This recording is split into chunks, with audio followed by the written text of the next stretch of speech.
Nikki Bougie here, Women's Wrestling Talk, and of course I'm here, in my opinion, with the greatest NXT champion of all time, Shayna Baszler. It's hard to say it's an opinion when it's a fact. There we go. We'll get into that a little later, but I have to ask, because I know you're a big gamer, and this question came in from our editor-in-chief at Women's Wrestling Talk. What is the worst video game ever? Oh, man. Do you know... That's such a loaded question. Go ahead. I can't remember the name of it, but there was a time, and it wasn't too long ago, I played this, Sherlock Holmes game, and it sucked.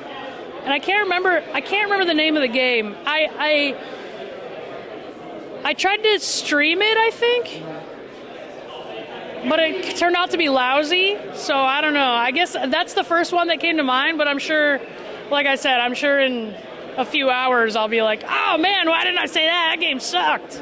Well, if you know, tell us in the comments if you know what game Shayna's talking about. But let's get into some wrestling. Like I said, I think you're one of the greatest, if not the greatest, NXT champions, Scoreboard. Men or women, right?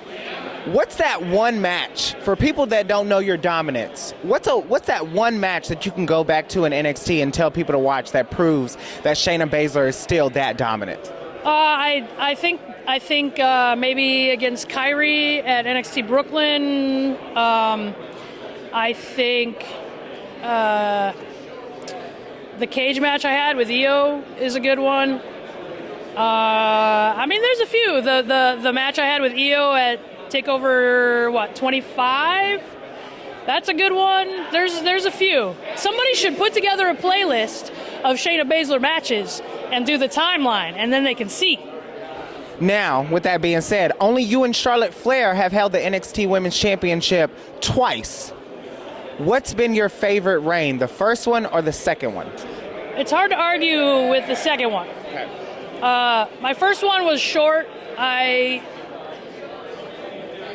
Stuff happens, but I think I came back and showed some resiliency and came back and dominated that division for quite a while after that first one. So I like the second one. I think I had a lot of good matches that second one as well. So I like it. Now, lastly, you've been doing this thing with Ronda, the friendship, everything's been transpiring. You even talked about being upset at times where Ronda was in the business. What was the one thing that pissed you off the most about Ronda in the business?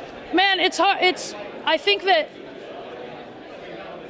having this cloud above me that was I only got signed because I'm friends with Ronda, or everything being back to my connection with Ronda when I'm the one that decided to do this. I'm the one that took the steps to wrestle on the indies and go to training and do all this stuff, and it was just a thing. And regardless of if it's true or not, I was always going to be known as the sidekick to Ronda, and you're only there because of Ronda, and man, that stuff just eats at you.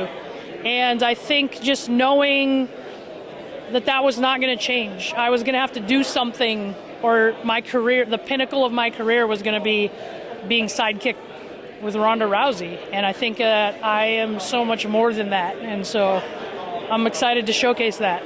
So before we get out of here, because you bring up a good point, I want to know, what are you going to do at SummerSlam to show everybody that you're not Ronda's sidekick and that you are Shayna Baszler and you are worthy of being at the top of the pinnacle of WWE?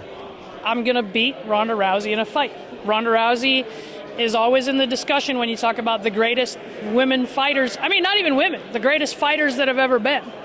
And if I beat Ronda Rousey in a fight, the thing she's the best at, can't argue that I'm not in a shadow anymore. There it is. Thank you for tuning in to Women's Wrestling Talk here with Shayna Baszler as we gear up for SummerSlam. Women's Wrestling Talk, the #1 women's wrestling show on the planet.